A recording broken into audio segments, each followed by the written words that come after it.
Hello नमस्कार साथियों, आप सभी का बहुत बहुत स्वागत है। आज का जो चैप्टर है बहुत ही इंपॉर्टेंट कंपटीशन के एग्जाम की दृष्टि से, और आज जो हम लोग करने वाले हैं वो चैप्टर नंबर 8 कोशिका संरचना से संबंधित ये चैप्टर है, कोशिका संरचना। ठीक है, मेनली इसमें कोशिका के बारे में पढ़ेंगे। ठीक है, जो ये चैप्टर आपका कोई भी कम्पिटिटिव एग्जाम है उसके हिसाब से काफ़ी ही इंपॉर्टेंट है, बायोलॉजी का चैप्टर है। ठीक है, तो चलिए स्टार्ट करते हैं। कोशिका, तो कोशिका किसको कहते हैं वो समझेंगे। कोशिका जीवों के शरीर की संरचनात्मक और क्रियात्मक इकाई को क्या कहते हैं? कोशिका।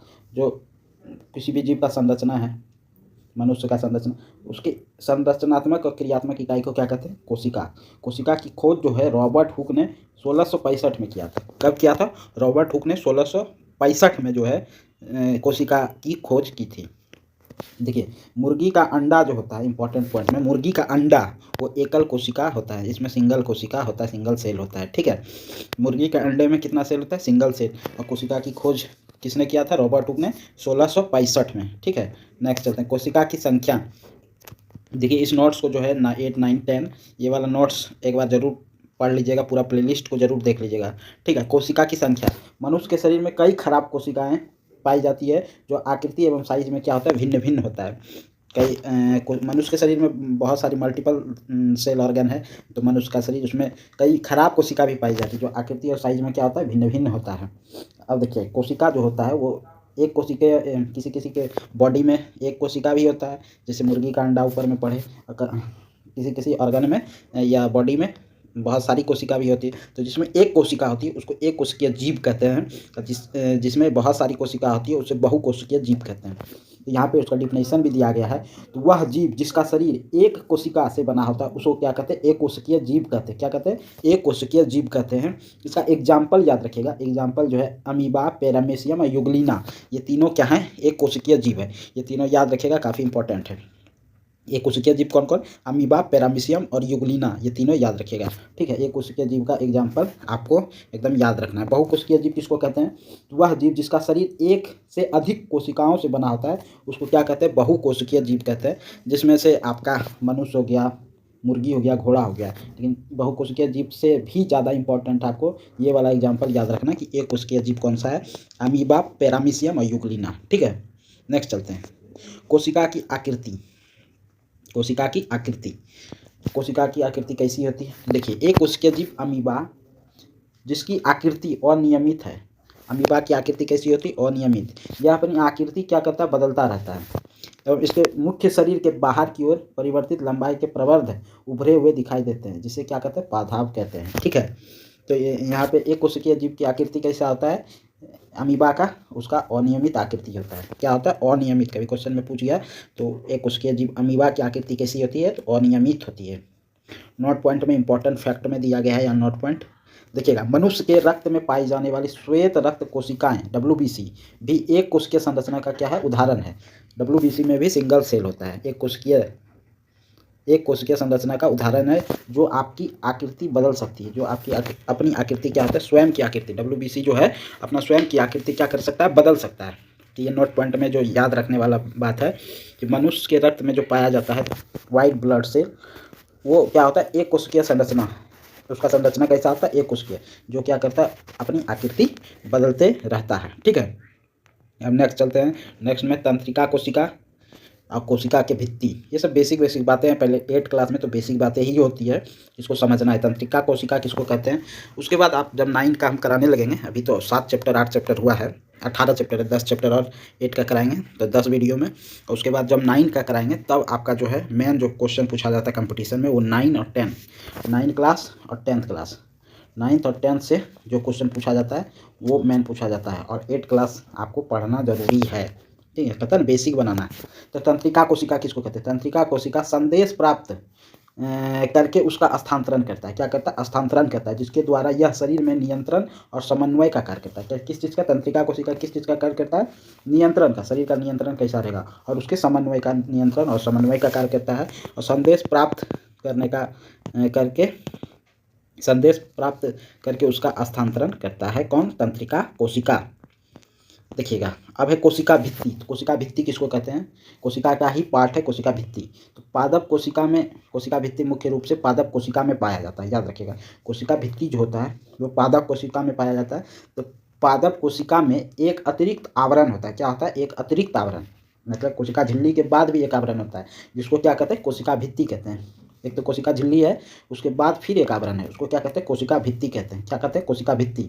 यह कोशिकाओं को आकार एवं दृढ़ता प्रदान करता है। दृढ़ता मतलब मजबूती प्रदान करता है। ठीक है, तो कोशिका भित्ति आप समझ गए। अब कोशिका की साइज, कोशिका की साइज समझिएगा। कोशिका की साइज, सजीवों में कोशिका की साइज लगभग 1 मीटर का 10 लाखवें भाग के बराबर होता है। 1 मीटर का, 1 मीटर का 10 लाखवां भाग, 10 लाख से इसको भाग दे दीजिए, 5 बैठा दीजिएगा। तो 1 मीटर का 10 लाखवां भाग जो होता है वो सजीवों में कोशिका की साइज होती है। उसके बाद सबसे छोटी कोशिका जो होती है वो माइकोप्लाज्मा की, ये पॉइंट आपको याद रखना है। सबसे छोटी कोशिका किसकी होती है? कि माइकोप्लाज्मा की। सबसे बड़ी कोशिका जो होती है वो शुतुरमुर्ग के अंडे की, उसका साइज होता है 170 mm गुना 130 mm। और ये जो सबसे छोटी कोशिका है उसकी साइज जो होता है 0.1 mm से माइक्रोमीटर से 0.5 माइक्रोमीटर तक। तो ये दोनों पॉइंट याद रखना है। सबसे छोटी कोशिका माइकोप्लाज्मा और सबसे बड़ी कोशिका जो होता है वो शुतुरमुर्ग के अंडे का होता है। ये 2 पॉइंट आप याद रखिएगा। नेक्स्ट चलते हैं, कोशिका के संरचना एवं कार्य प्रकार। देखिए, प्रत्येक जीव के अनेक अंग होते हैं। प्रत्येक जीव का क्या होता है? अंग अनेक होता है। बहुत सारा हाथ है, पैर है, किडनी है, लीवर है, फेफड़ा है, गुर्दा है, सब कुछ है, बहुत सारा अंग है। तो क्या कहता है? प्रत्येक जीव के अनेक अंग होते हैं जो सम्मिलित रूप से पाचन तंत्र बनाते हैं। किसी तंत्र में प्रत्येक अंग अलग अलग कार्य करता है, जैसे पाचन, स्वांगीकरण, अवशोषण। ठीक है, तो प्रत्येक अंग है उसका अलग अलग कार्य है, ये बात तो सही है। प्रत्येक अंग पुनः छोटे भागों में बना होता है, जिसे क्या कहते हैं? ऊतक कहते हैं। अंग टूटेगा तो क्या बनेगा? ऊतक बनेगा। और ऊतक एक समान कोशिकाओं का वह समूह है जो एक विशिष्ट कार्य करता है। देखिए, कोशिका से मिलकर बना ऊतक, ऊतक से मिलकर अंग बना, अंग से मिलकर अंग तंत्र बनेगा, पूरा बॉडी बन जाएगा। ठीक है, तो यही है कोशिका संरचना के कार्य एवं प्रकार। ठीक है, कोशिका के भाग, कोशिका के भाग समझिएगा। कोशिका के भाग कोशिकाओं के मूल घटक हैं। कोशिका झिल्ली, घटक मतलब उसका कोशिका में क्या क्या रहता है? कोशिका झिल्ली, कोशिका द्रव्य, केंद्रक। कोशिका द्रव्य और केंद्रक कोशिका झिल्ली के अंदर परिबद्ध होता है। कोशिका द्रव्य जो है, कोशिका द्रव्य और कोशिका केंद्रक, ये कोशिका झिल्ली के अंदर रहता है। ठीक है, ये कोशिका के भाग हैं। कौन कौन सा? कोशिका झिल्ली, कोशिका द्रव्य, केंद्रक, ये सभी क्या है? कोशिका के भाग हैं। देखिए, कोशिका झिल्ली के बारे में दिया गया है नेक्स्ट पॉइंट में। इस पॉइंट को समझिएगा। कोशिका झिल्ली जो होता है, कोशिका झिल्ली जिसे प्लेज्मा झिल्ली भी कहते हैं। कोशिका झिल्ली का अन्य नाम क्या है? प्लेज्मा झिल्ली कहते हैं। स्वरंध्र होती है, मतलब इसमें अपना रंध्र होता है। रंध्र मतलब छेद। ठीक है, तथा विभिन्न पदार्थों के कोशिका में आवागमन का नियमन करता है। विभिन्न पदार्थों के कोशिका में आवागमन, कोशिका के अंदर कोई कोशिका द्रव्य जाएगा, बहुत सारा पदार्थ जाएगा, उसका आवागमन कैसे होगा उसका नियमन करता है कौन? कोशिका झिल्ली। जाएगा कि बाहर रहेगा। ठीक है, अब देखिए, कोशिका के केंद्र में गोलाकार संरचना होती है, जिसे क्या कहते हैं? केंद्रक कहते हैं। कोशिका के केंद्र में एक संरचना, ये कोशिका, इसके बीच में या अंदर में केंद्र में एक संरचना होती है गोलाकार, उसको क्या कहते हैं? केंद्रक कहते हैं। ठीक है, तो केंद्रक आप समझ गए। अब देखिएगा नेक्स्ट पॉइंट में, केंद्रक एवं कोशिका झिल्ली के मध्य एक जेली के समान पदार्थ पाया जाता है। कैसा पदार्थ? जेली के समान पदार्थ पाया जाता है, जिसे क्या कहते हैं? कोशिका द्रव्य कहते हैं। क्या कहते हैं? केंद्रक। देखिए, ये आपका कोशिका हो गया, ये कोशिका झिल्ली हो गया, इसके नीचे केंद्रक हो गया अंदर में, और इसमें द्रव्य पदार्थ पाया जाता है, जिसको क्या कहते हैं? कोशिका द्रव्य कहते हैं। ठीक है, चलिएगा, कोशिका द्रव्य। कोशिका द्रव्य को समझिएगा। कोशिका द्रव्य एक जेली जैसा पदार्थ होता है। क्या होता है? जेली जैसा पदार्थ होता है, जो कोशिका झिल्ली और केंद्रक के बीच में पाया जाता है। क्या होता है? कोशिका झिल्ली और केंद्रक के बीच में पाया जाता है। कोशिका के अन्य संगठक, मतलब कोशिका का और अन्य पार्ट जो कोशिका द्रव्य में ही पाए जाते हैं, जैसे माइटोकॉन्ड्रिया, गोल्गी का, राइबोसोम, ये सभी क्या होते हैं? कोशिका का जो द्रव्य होता है ना, इसी में ये पाए जाते हैं। माइटोकॉन्ड्रिया, गोल्गी बॉडी, राइबोसोम, ये सभी कोशिका के द्रव्य में ही पाए जाते हैं। ठीक है, चलिएगा नेक्स्ट चलते हैं। केंद्रक के बारे में दिया गया, केंद्रक को समझिएगा। केंद्रक यह एक गोलाकार संरचना होता है। कैसा होता है? कोई भी कोशिका के अंदर गोलाकार जो होगा बीच में, उसको केंद्रक कहते हैं। गोलाकार संरचना होता है। यह कोशिका के मध्य भाग में स्थित होता है। कहाँ पे होता है? मध्य भाग में स्थित होता है। केंद्रक कोशिका द्रव्य से एक झिल्ली द्वारा अलग रहता है। कोशिका द्रव्य से एक झिल्ली के द्वारा, कोशिका द्रव्य है उससे एक झिल्ली के द्वारा अलग होता है, जिसे केंद्रक झिल्ली कहते हैं। केंद्रक झिल्ली समझ गए किसको कहते हैं? देखिए, ये जो केंद्रक है ना, ये जो केंद्रक है, इसमें एक झिल्ली होता है, उसको क्या कहते हैं? केंद्रक झिल्ली कहते हैं। यह झिल्ली भी स्वरंध्र होती है, उसमें थोड़ा थोड़ा छेद बना रहता है कि अंदर जाएगा कोशिका द्रव्य या आएगा बाहर। स्वरंध्र होती है, यही बात बोला गया है। देखिएगा, इसको थोड़ा मिटाते हैं। क्या होती है? यह झिल्ली स्वरंध्र होती है। केंद्रक में छोटे सघन संरचना होती है। छोटा सघन क्या होता है? संरचना होती है, जिसे क्या कहते हैं? केंद्रिका अथवा न्यूक्लियोलस कहते हैं। केंद्रक में क्रोमोसोम पाए जाते हैं। क्या पाए जाते हैं? केंद्रक में क्रोमोसोम पाए जाते हैं। ये जीन के धारक होते हैं। केंद्रक में क्या पाए जाते हैं? क्रोमोसोम पाए जाते हैं, जो कि जीन के धारक होते हैं तथा आनुवंशिक गुणों के जनक से अगली पीढ़ी में स्थानांतरित होते हैं। जीन जो है आनुवंशिक गुणों के रूप में जनक से अगली पीढ़ी में स्थानांतरित होते हैं। केंद्रक में क्या पाए जाते हैं? क्रोमोसोम, ये जीन के धारक हैं, ठीक है, तथा आनुवंशिक गुणों के जनक से अगली पीढ़ी में स्थानांतरित होता है। ये पॉइंट बहुत इंपॉर्टेंट है, बहुत सारे एग्जाम में पूछा भी गया है। इस पॉइंट को आप ध्यान में रखिएगा, ठीक है। नेक्स्ट चलते हैं। जीन किसको कहते हैं समझिएगा। जीन सजीव में आनुवंशिकता की इकाई है। आनुवंशिकी की इकाई को क्या कहते हैं? जीन कहते हैं। सॉरी, आनुवंशिक की इकाई को क्या कहते हैं? जीन कहते हैं। यह जनक से संतति को आनुवंशिक लक्षण के स्थानांतरण का नियंत्रण करते हैं, ठीक है।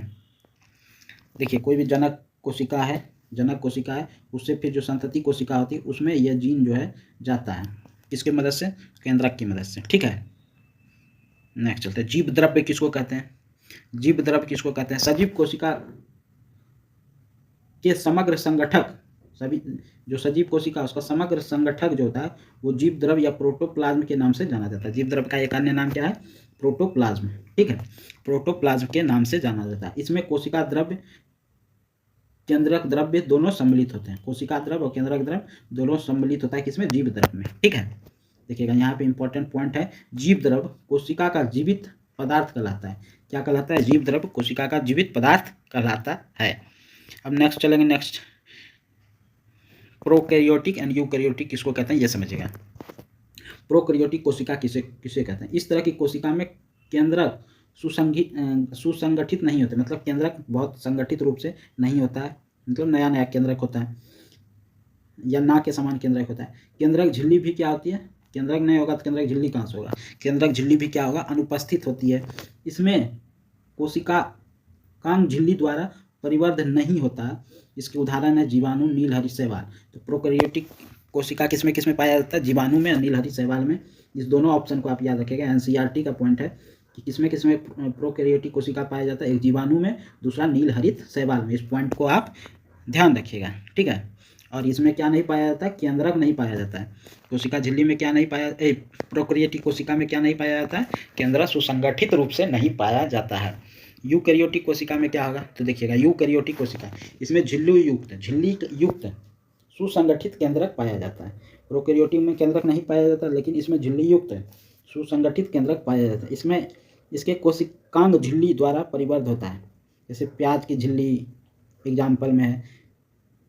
गाल कपोल में यूकैरियोटिक कोशिका पाई जाती है। मनुष्य में भी पूछेगा तो कौन सी कोशिका? यूकैरियोटिक कोशिका पाई जाती है। मानव शरीर की सबसे बड़ी कोशिका तंत्रिका कोशिका, याद रखिएगा इस पॉइंट को। मानव शरीर की सबसे बड़ी कोशिका जो है तंत्रिका कोशिका है। ये पॉइंट जो रेड कलर में किया हुआ है मोस्ट इंपॉर्टेंट पॉइंट है, इसको याद रखिएगा। मानव शरीर की सबसे बड़ी कोशिका जो है तंत्रिका कोशिका है। इस पॉइंट को आप याद रखिएगा, इसीलिए इसको यहाँ पे रेड करके देख रहे हैं। कितना अच्छा डिजाइन से बनाया गया है, देखिए कितना अच्छा डिजाइन करके बनाया गया है।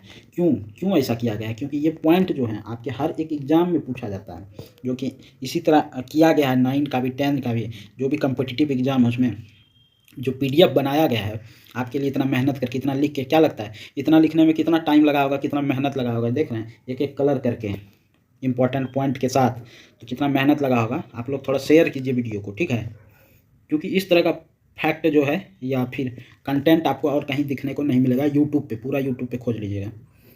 रिक्तिकाएँ किसको कहते हैं समझिएगा। रिक्तिकाएँ, पौधे की कोशिका में कोशिका द्रव्य के बीच रिक्त स्थान होता है, जिसे क्या कहते हैं? रिक्तिकाएँ कहते हैं। देखिएगा, समझिएगा, पौधे की कोशिका में, पौधे का कोशिका है ये, पौधे की कोशिका में कोशिका द्रव्य के बीच, यहाँ कोशिका द्रव्य है, इसके बीच रिक्त स्थान पाया जाता है, उसे क्या कहते हैं? रिक्तिकाएँ कहते हैं, ठीक है। रिक्तिकाएँ समझ गए आप। नेक्स्ट चलते हैं। प्लास्टिड किसको कहते हैं समझिएगा। प्लास्टिड किसको कहते हैं समझिएगा, जिसको वर्णक भी कहते हैं। प्लास्टिड को क्या कहते हैं? वर्णक भी कहते हैं। तो रंगीन संरचनाएं जिन्हें प्लास्टिड कहते हैं, केवल पादप कोशिका में पाई जाती है। प्लास्टिड कहाँ पाया जाता है? केवल पादप कोशिका में पाया जाता है। इस पॉइंट को नोट डाउन कीजिए कि प्लास्टिड यानी कि वर्णक या लवक कहाँ पाया जाता है? केवल पादप कोशिका में पाया जाता है, जंतु कोशिका में नहीं पाया जाता है। हरे प्लास्टिड जिसमें क्लोरोफिल पाया जाता है, जिसे क्लोरोप्लास्ट के नाम से भी जानते हैं। ठीक है, हरा प्लास्टिड को जो वर्णक जो होता है उसको किस नाम से जानते हैं? क्लोरोप्लास्ट के नाम से जानते हैं। या केवल और केवल पादप कोशिका में प्लास्टिड पाया जाता है।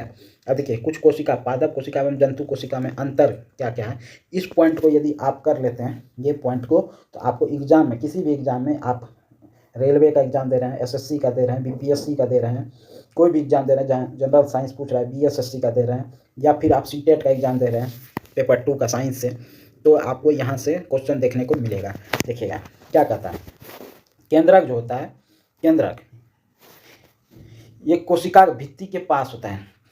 कोशिका भित्ति के पास कहाँ पे? पादप कोशिका में। अब जंतु कोशिका में जो होता है मध्य में होता है। जंतु कोशिका में कोशिका के मध्य में होता है, और लेकिन पादप कोशिका में जो होता है वो कोशिका भित्ति के पास होता है। केंद्रक हो गया। अब देखिए कोशिका भित्ति है ना, कोशिका भित्ति केवल और केवल पादप कोशिका में ही उपस्थित होता है। यहाँ उपस्थित लिखा हुआ है, लेकिन जंतु कोशिका में उपस्थित नहीं होता है। ठीक है, तो कोशिका भित्ति याद रखिएगा, केवल और केवल पादप कोशिका में उपस्थित होता है, जंतु कोशिका में नहीं होता है। कोशिका झिल्ली जो होता है, तो कोशिका भित्ति सेल्यूलोज की बनी होती है, लेकिन कोशिका झिल्ली जो होता है दोनों में उपस्थित होता है, पादप और जंतु दोनों में उपस्थित रहता है। लेकिन कोशिका भित्ति केवल पादप में रहता है, यहाँ पादप है, ये जंतु कोशिका है, लेकिन जंतु कोशिका में नहीं पाया जाता। अब देखिएगा केंद्रक झिल्ली, केंद्रक है तो केंद्रक दोनों में है, पादप कोशिका में भी है, जंतु कोशिका में भी है। केंद्रक झिल्ली भी क्या होगा? दोनों में उपस्थित होगा, पादप कोशिका में, जंतु कोशिका। कोशिका द्रव्य, कोशिका द्रव्य क्या होता है? कोशिका तो दोनों में होता है, पादप में भी होता है, जंतु में भी होता है, उसमें द्रव्य दोनों में उपस्थित रहेगा, तो दोनों में उपस्थित रहेगा। अब देखिए प्लास्टिड यानी कि लवक, ये पादप कोशिका में केवल उपस्थित रहता है, जंतु कोशिका में नहीं रहता है। जंतु कोशिका में देख लीजिए यहाँ पे अनुपस्थित लिखा गया है। उसके बाद देखिए रिक्तिकाएँ, रिक्तिकाएँ देखिए, रिक्तिकाएँ जो होता है वो पादप कोशिका में उपस्थित होता है, जंतु कोशिका में नहीं पाया जाता है। तो ये आपका जो कोशिका वाला चैप्टर था आज का समाप्त हुआ।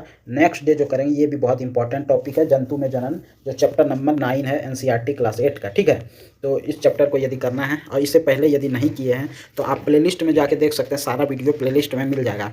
और क्लास 10th का भी एनसीईआरटी का प्लेलिस्ट में मिल जाएगा, क्लास 8 का भी अभी डाल रहे हैं, और इसके बाद जो होगा क्लास 9 का होगा। ठीक है, इसी के साथ इस वीडियो को समाप्त करते हैं। वीडियो यदि अच्छा लगा हो तो चैनल को सब्सक्राइब करेंगे, ज़्यादा से ज़्यादा वीडियो को शेयर करेंगे। थैंक यू, धन्यवाद।